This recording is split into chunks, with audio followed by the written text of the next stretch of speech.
The massive screen in Earth's Global Defense Command Center displayed an unusual alert. Admiral James White stood with his hands behind his back, watching as multiple unknown objects appeared at the edge of the solar system. The year was 2157, and humanity had long prepared for this moment. Multiple vessels detected near Pluto's orbit. "Sir," reported Officer Tom Miller, his fingers moving quickly across the holographic controls. "Size suggests they're much larger than anything we've built." The Admiral nodded calmly. Humanity had known this day would come. The ruins they'd found on Mars had warned them about the Galactic Empire's expansion. For decades, Earth had built its defenses while maintaining radio silence, appearing to be just another developing civilization. "Track their approach pattern," ordered the Admiral, "and notify all planetary defense stations to stay on standby." The alien ships moved with precision through the solar system, their sleek designs unlike anything humans had created. They were white and gold, marked with symbols of authority and power. The lead ship alone was the size of a small city. In orbit around Earth, automated defense platforms remained hidden, their quantum camouflage making them invisible to all known detection methods. Ground-based cannons stayed silent, and the massive shield generators deep within Earth's crust waited for activation. The Empire fleet came to a halt just beyond the Moon's orbit. A transmission burst forth, automatically translated by Earth's computers, thanks to language data recovered from the Martian ruins. A holographic figure appeared in the command center. It showed a tall, humanoid alien wearing ornate robes and bearing what appeared to be military decorations. "Primitive world designated Sol 3, the figure announced in a tone of casual superiority. "This is High Commander Robert of the Galactic Empire's 7th Expansion Fleet. Your world has been chosen to join our glorious empire. Prepare for immediate integration and submission." Admiral White allowed himself a small smile. The Empire's arrogance was exactly as the Martian records had described. He stepped forward and activated the response channel. "This is Admiral James White of Earth's Global Defense Force. We appreciate your offer but must decline. Earth and the Sol system are sovereign territory. We request that you withdraw your forces immediately." The alien commander's expression shifted from surprise to amusement. "Primitive worlds do not decline Imperial integration. Your technology level is barely at interplanetary travel. You have no means to resist. Submit now, and your transition will be peaceful." "I repeat," Admiral White replied firmly, "withdraw your forces. This is your only warning." The Empire commander laughed. "Perhaps a demonstration is needed." One of the smaller Imperial ships moved forward, charging its weapons. "That small station orbiting your moon will serve as an example." Before the Imperial ship could fire, a defense platform decloaked. A brief pulse of energy shot out, surrounding the Imperial vessel in a quantum containment field. The ship's engines died instantly, leaving it floating helplessly in space. "What treachery is this?" the commander demanded, his arrogant demeanor cracking slightly. "Release our vessel immediately." "Your ship will be released when it powers down all weapons," Admiral White responded. "Consider this our demonstration. Earth is not a primitive world, and we are not defenseless. Leave our system in peace." The Imperial commander's face turned a shade darker with anger. "You dare? The Empire has ruled the galaxy for 10,000 years. You cannot hope to." Admiral White cut the transmission. He turned to his crew and spoke clearly. "Activate planetary shields. Bring all defense platforms online. Show them exactly what they're dealing with." Across Earth, massive generators hummed to life. A shimmering barrier of energy surrounded the planet, technology reversed engineered from the Martian ruins and improved upon by human innovation. Defense platforms decloaked throughout the solar system, their weapons locked on the Imperial fleet. "Sir," Officer Miller reported, "Imperial ships are charging weapons." "Let them fire," the Admiral replied confidently. "Let them learn." The Imperial fleet launched their first volley, energy weapons powerful enough to crack a planet's crust. The shots dissipated harmlessly against Earth's shields, the energy absorbed and redirected to power the planetary defense grid. In the command center, Admiral White watched as the Imperial commander's face appeared again, this time showing genuine shock. "How is this possible? Your world should not have this technology. You should have done better research," Admiral White replied. "Earth is not interested in becoming part of your empire. Will you withdraw, or should we demonstrate more of our capabilities?" The Imperial fleet held position for several tense moments before slowly beginning to back away. Earth's defense platforms tracked their retreat, maintaining weapons lock until they passed beyond Neptune's orbit. As the fleet disappeared into deep space, Admiral White knew this was only the beginning. The Empire would return, but Earth would be ready. Humanity had no intention of becoming another conquered world in their collection. The real war was about to begin. In the Grand Council chamber of the Imperial Palace, High Commander Robert stood before the gathered leaders of the Empire, his pride wounded by his recent encounter with Earth. "Impossible," shouted one of the council members, slamming his fist on the ornate table. "No primitive world could have such advanced shields. There must be an explanation." The holographic display in the center of the chamber showed recordings of Earth's defenses in action. The Council watched again as their weapons, capable of destroying entire moons, simply vanished against the planet's protective barrier. "Our analysis shows their technology operates on principles we don't fully understand," explained Dr. Mark, the Empire's chief scientist. "Their quantum shields don't just block attacks, they absorb and repurpose the energy. We've never seen anything like it." High Commander Robert stepped forward. "That's not all. Our scans detected massive gravity manipulation devices throughout their solar system. They're using them for both defense and propulsion." The council chamber erupted in worried murmurs. Gravity manipulation at that scale was thought to be theoretically impossible. The Empire's own attempts had failed for centuries.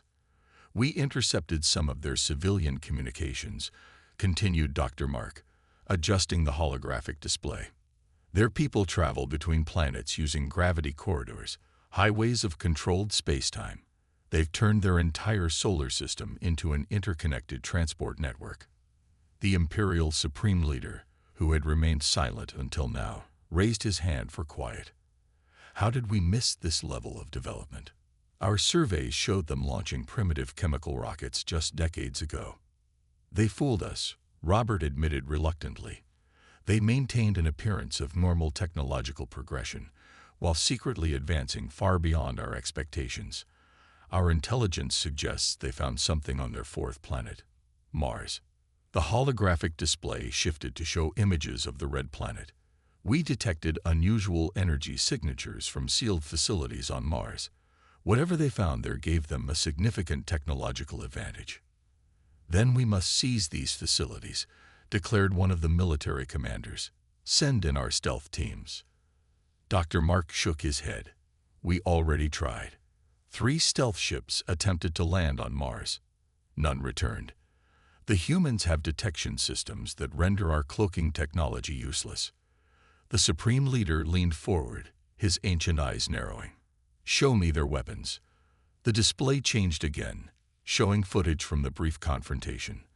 The Council watched as Earth's defense platforms demonstrated capabilities that defied Imperial understanding. Weapons that bent space itself, projectiles that existed in multiple dimensions, and defense systems that seemed to predict attacks before they happened. "Their entire defensive doctrine is different from ours," Robert explained. "We focus on overwhelming force. They've developed technology that simply ignores force altogether. Our weapons don't just fail, they become irrelevant." "Surely they have weaknesses," insisted another council member. "Every civilization has limits." "We haven't found them yet," Dr. Mark replied. "Their quantum shields have no apparent power source we can target. Their gravity manipulation makes traditional siege warfare impossible. They can redirect asteroids and other projectiles with ease." The Supreme Leader stood slowly, his ceremonial robes glinting in the chamber's light. "In 10,000 years, no civilization has resisted Imperial integration. These humans," he paused, considering his words carefully. They are different. Perhaps we should consider a diplomatic approach. My leader, Robert, protested. Showing weakness now could encourage other systems to resist. And failing to conquer them would do even worse damage to our reputation. The Supreme Leader countered. We must learn more before we act. Send observers. Study their technology. Find out what they discovered on Mars. As the council session ended, Dr. Mark approached Robert privately. There's something else, he said quietly. Something I didn't want to mention in front of the council. What is it? The technology they're using. According to our oldest records, it resembles the legendary weapons of the precursors themselves. If the humans found precursor ruins on Mars, Robert felt a chill run down his spine. The precursors were thought to be myths, godlike beings who had vanished eons ago. If humans had access to their technology, tell no one else about this, he ordered. Continue your research. We need to know exactly what we're dealing with. As they left the chamber, both men knew the Empire faced its greatest challenge in millennia. The humans weren't just resistant to imperial power. They had technology that could change the balance of power in the entire galaxy. The Empire would have to tread carefully, very carefully indeed. The void of space lit up with the simultaneous arrival of 1,000 Imperial warships. They emerged from hyperspace in perfect formation, their golden hulls reflecting the distant sunlight. At the center of the fleet, the Imperial command ship, Sovereign, dwarfed all other vessels, its size rivaling that of Earth's moon. In Earth's Defense Command Center, Admiral White watched the tactical display with calm determination. Right on schedule, he murmured. They're exactly as predictable as the Martian archives said they'd be. Enemy fleet is taking attack formation, Officer Miller reported. They're deploying in 3 layers, heavy warships at the core, cruisers in the middle, and strike craft on the outer edge. The Admiral nodded. Begin Operation Checkmate. Let's show them why they should have listened the first time. Throughout the solar system, hidden defense platforms awakened. Quantum sensors tracked every Imperial ship, analyzing their weaknesses and vulnerabilities. Earth's gravity manipulation network stood ready in visible corridors of warped spacetime waiting to be activated. The Imperial fleet moved forward with overwhelming confidence. Their ships carried planet-killer weapons, shields that could withstand supernovas, and enough firepower to reduce Earth's surface to molten slag. Attention Earth forces, the Imperial fleet commander's voice boomed across all frequencies. Your defiance ends today. Surrender now, or we will demonstrate the true power of the Empire. Admiral White's response was simple. He pressed a single button on his command console. Instantly, the gravity corridors activated. Space itself seemed to twist and fold. 100 Imperial ships found themselves suddenly relocated, scattered across the solar system, their carefully planned formation shattered. What sorcery is this? The Imperial commander demanded, but his transmission was cut short as the real attack began. Earth's defense platforms emerged from quantum camouflage, each targeting multiple enemy vessels. They didn't fire conventional weapons. Instead, they released clouds of self-replicating nanites that passed straight through Imperial shields, designed specifically to counter Imperial technology. Sir, Miller reported with a hint of satisfaction, nanite swarms are successfully disabling enemy weapons and engines. 30% of their fleet is already compromised. The Empire fought back furiously. Energy beams capable of splitting planets lashed out at Earth, only to be caught and redirected by the quantum shield network. Missiles warped space-time around them, but Earth's gravity corridors caught them in endless loops, trapping them in artificial pocket dimensions. Launch the Raven squadrons, Admiral White ordered. From Earth's surface, sleek black ships rose into orbit. Unlike the massive Imperial vessels, these were small, agile, and piloted by Earth's best. They carried weapons reverse-engineered from Martian technology, but improved by human innovation. The Ravens darted between Imperial ships, firing quantum disruptors that caused localized reality failures.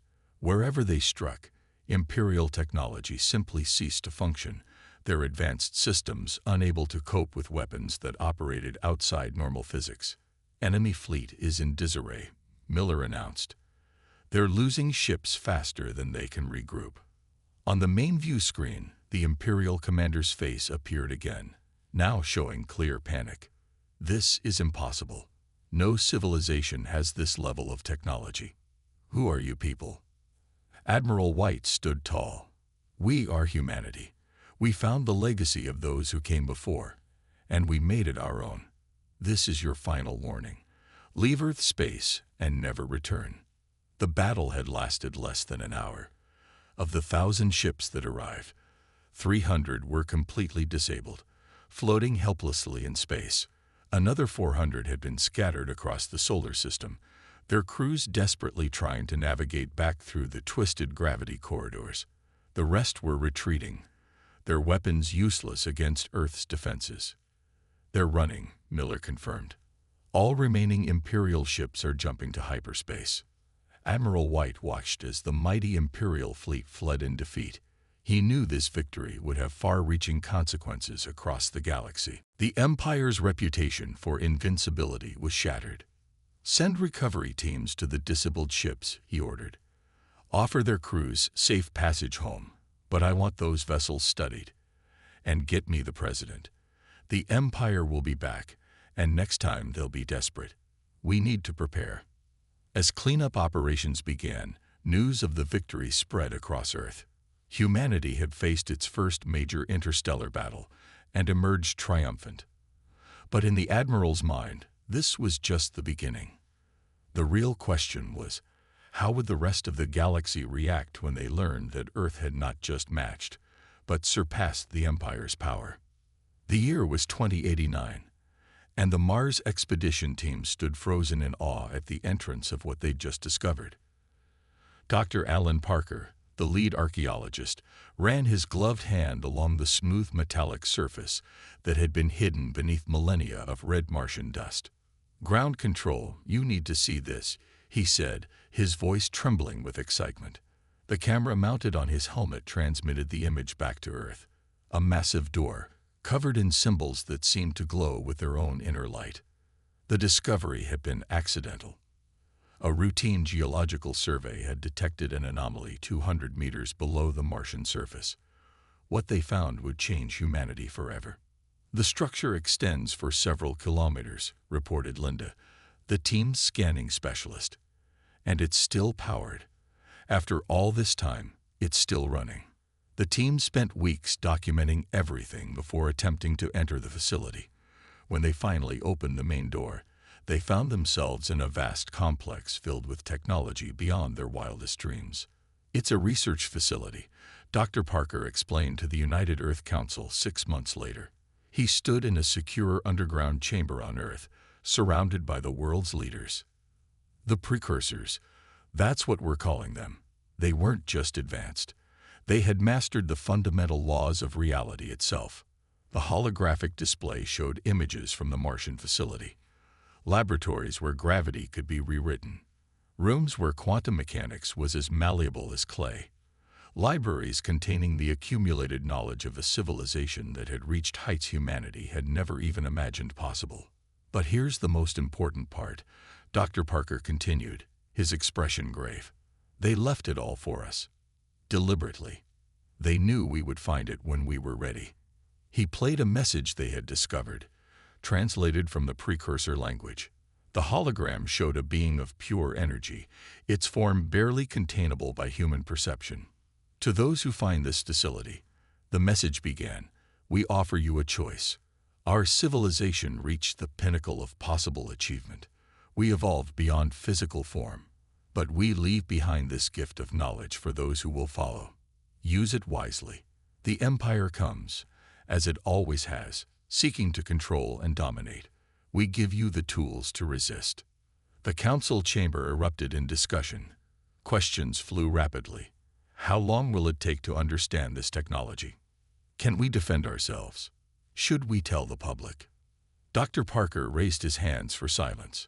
The precursors designed everything to be understood progressively. They created teaching systems that adapt to our level of comprehension. We can begin implementing their defensive technologies within a decade. And so began humanity's great leap forward. In secret, Earth's best minds worked to understand and adapt precursor technology.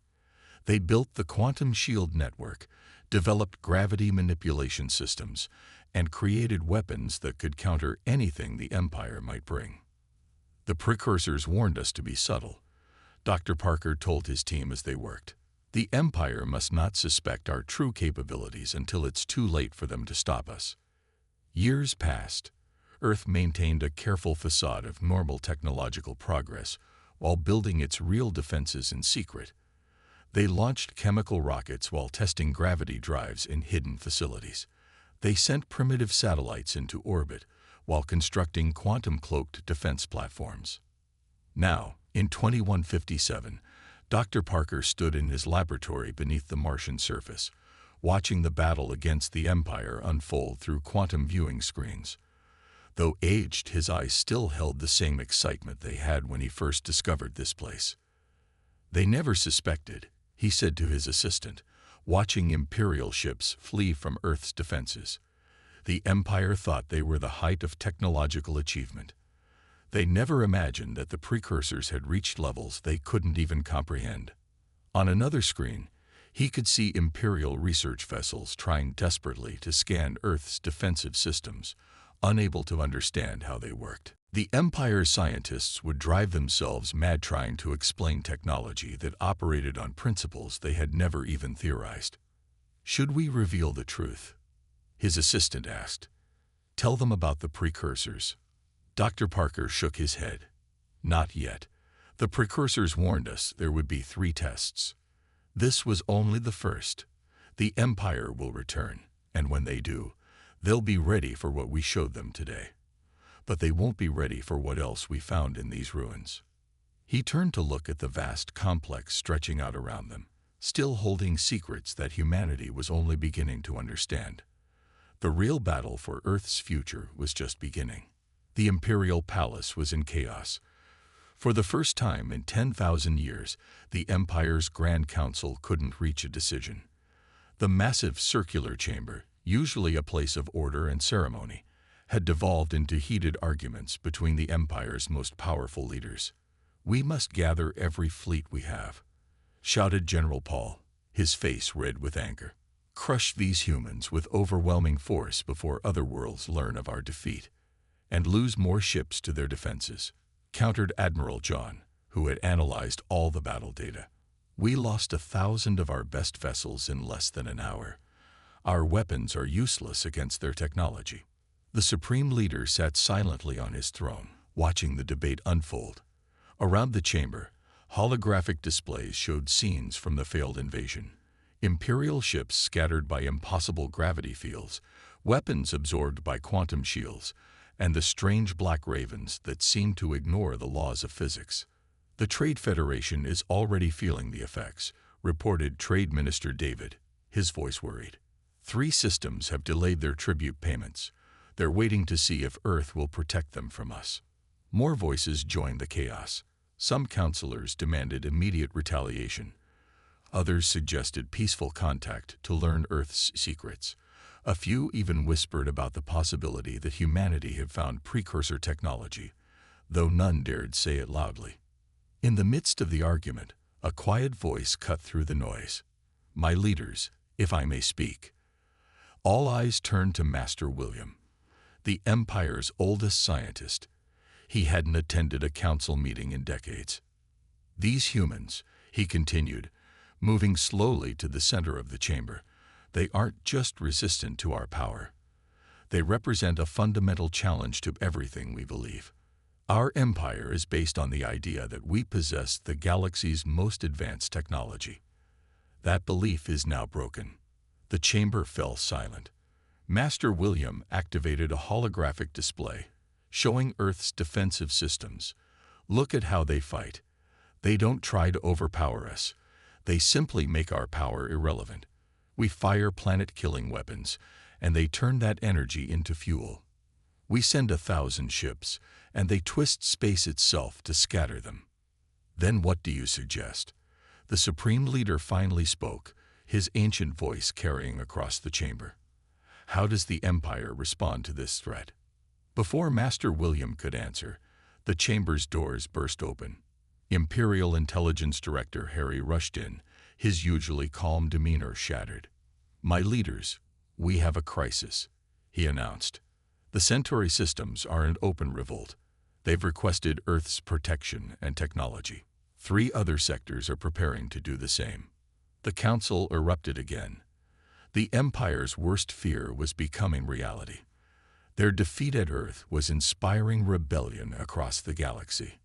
"We can't allow this." General Paul slammed his fist on the council table. "Give me command of the reserve fleets. I'll put down these rebellions, and then return to crush Earth. And start a war we might not win."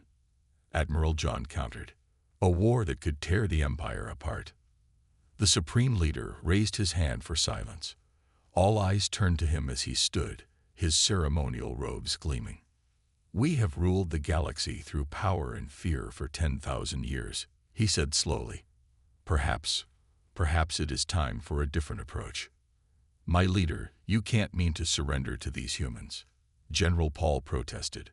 "Not surrender," the Supreme Leader corrected. "Adapt. This humanity has shown us that our understanding of the universe is incomplete. Instead of destroying them, perhaps we should learn from them." The council chamber filled with murmurs. The idea of the Empire learning from anyone was revolutionary. For thousands of years, they had only taught, never learned. "Send diplomats," the Supreme Leader commanded. "Real diplomats this time, not demands for submission. Let us see if these humans will share their knowledge willingly." As the council session ended, Master William approached the Supreme Leader privately. "A wise decision," he said quietly. "But you know the War Hawks won't accept this easily." The Supreme Leader nodded, "Which is why we must move quickly. Earth has shattered our illusion of supremacy. Now we must choose. Adapt to this new reality, or risk losing everything in a war we cannot win." Across the galaxy, news of the Empire's internal conflict spread. For the first time in millennia, change was coming to the Eternal Empire, and no one could predict where it would lead. Despite the Supreme Leader's call for diplomacy, General Paul had other plans. In secret, he gathered loyal commanders and ships from across the Empire. While peace talks proceeded on the surface, he prepared for one final, massive assault on Earth. "The Empire cannot show weakness," he told his gathered forces from the bridge of his new flagship. 3,000 ships, the largest fleet ever assembled. Earth will fall, or we will die trying. On Earth, Admiral White received the warning from their deep space sensors. He stood in the command center, watching as the massive Imperial fleet approached through hyperspace. "They've committed everything," Officer Miller reported. "Intelligence suggests General Paul has gathered nearly every combat-ready ship in the Empire's central sectors." Admiral White smiled grimly. "Then the Supreme Leader has lost control of his military. Activate the precursor defense grid. It's time to end this." Throughout the solar system, a new type of defense platform emerged from quantum camouflage. Unlike the previous ones, these were built entirely using precursor technology. They were crystalline structures that seemed to exist in multiple dimensions at once, their very presence distorting the fabric of reality. The Imperial fleet emerged from hyperspace like a metal storm. 3,000 ships, arranged in an attack sphere around Earth. Their weapons charged simultaneously, enough firepower to crack a planet's core. "Surrender now," General Paul's transmission boomed across all frequencies, "or we will reduce your world to atoms." Admiral White's response was to activate the precursor grid. The effect was immediate and devastating. Rings of pure energy spread out from each crystal platform, creating a web of interconnected fields throughout the solar system. Imperial ships caught in these fields simply stopped, not disabled, but frozen in time itself. "What sorcery is this?" General Paul demanded as he watched a third of his fleet become motionless, their crews trapped in temporal stasis. "This is what you forced us to use," Admiral White replied calmly. "The precursors left us more than just defensive technology. They left us their ultimate weapons." The remaining Imperial ships opened fire. Their energy beams and projectiles hit the quantum shields and simply ceased to exist, transferred to another dimension entirely. Earth's Ravens launched again, but this time they were accompanied by new ships, vessels that seemed to be made of light itself. "These are true precursor vessels," Admiral White explained to the panicking Imperial commanders. "We hoped we wouldn't need them, but you gave us no choice." The battle wasn't even close.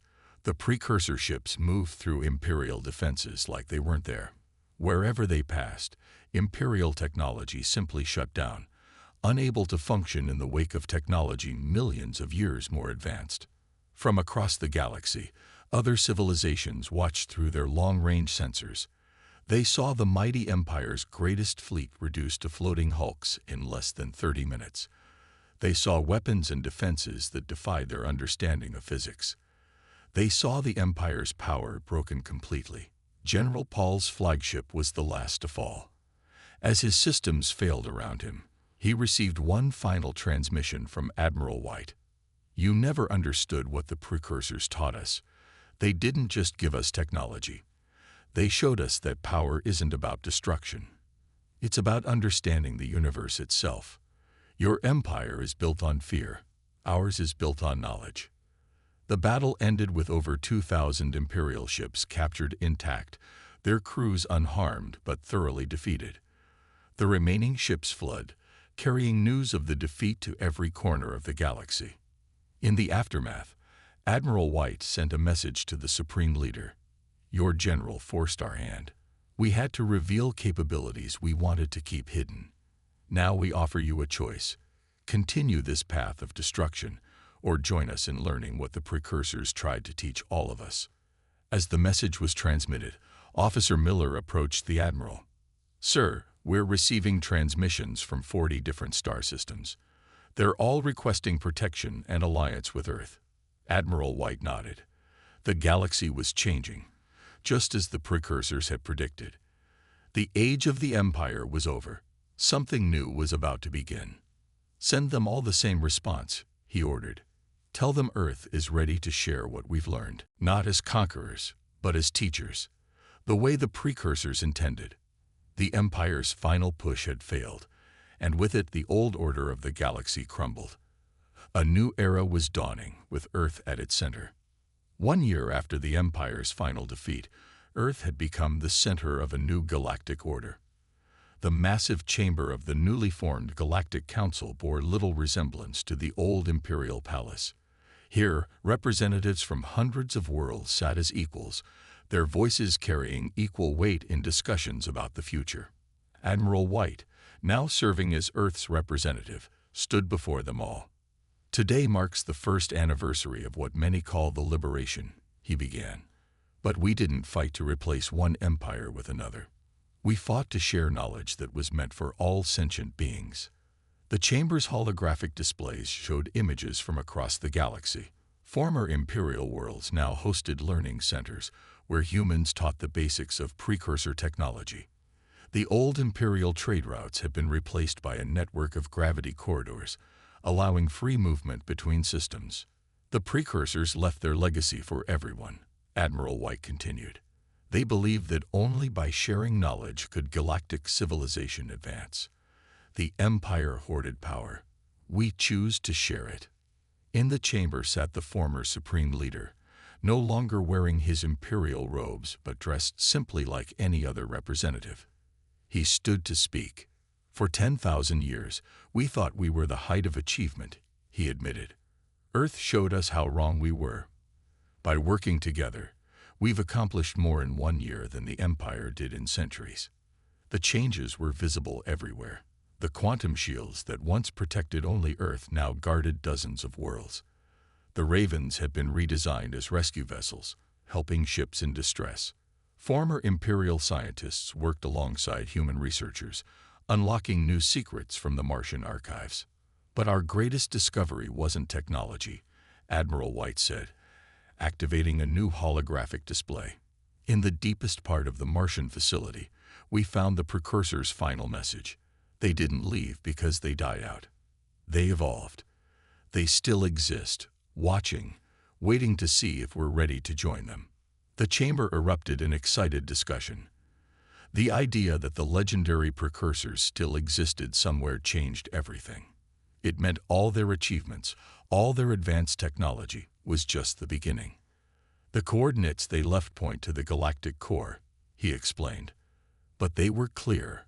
We can only follow when all sentient species work together. Not under one rule, but as equals. That's the final test they left for us. From his seat, Dr. Parker, now much older but still passionate about his work, added, "The Martian facility was just a classroom. The precursors are offering us graduation, but only if we prove worthy of it." The council spent the next hours discussing the future. Plans were made for joint research projects, for sharing resources, for exploring the mysteries the precursors had left behind.